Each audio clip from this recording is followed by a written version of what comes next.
If you want a quick and easy way to open Yahoo Mail from your desktop, this video is for you. In the next few minutes, I'm going to show you how to create a Yahoo Mail shortcut on desktop so you can access your inbox faster without typing the address every single time. This is a simple trick, and it works great for anyone who uses Yahoo Mail often and wants a cleaner, more convenient workflow. If this tutorial helps you out, go ahead and hit the like button and subscribe for more easy tech guides just like this. Alright, let's jump right in.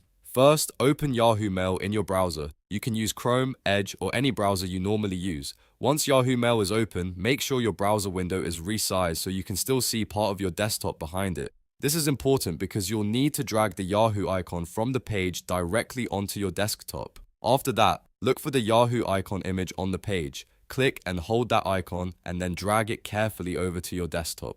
When you release it, Windows will create a shortcut right there on your desktop. This shortcut gives you a quick way to open Yahoo Mail whenever you need it, without searching through bookmarks or opening the browser and typing the site again. If the icon doesn't drag the first time, just try again slowly and make sure you're holding the correct icon before releasing it on the desktop. Once the shortcut appears, you can test it by double-clicking it to make sure it opens Yahoo Mail properly. And that's really all there is to it. You've now created a Yahoo Mail shortcut on desktop in just a few simple steps. It's fast, it's easy, and it can save you time every day. If this video helped you, please remember to like this video, subscribe to the channel, and turn on notifications so you don't miss the next helpful tutorial. Thanks for watching, and I'll see you in the next one.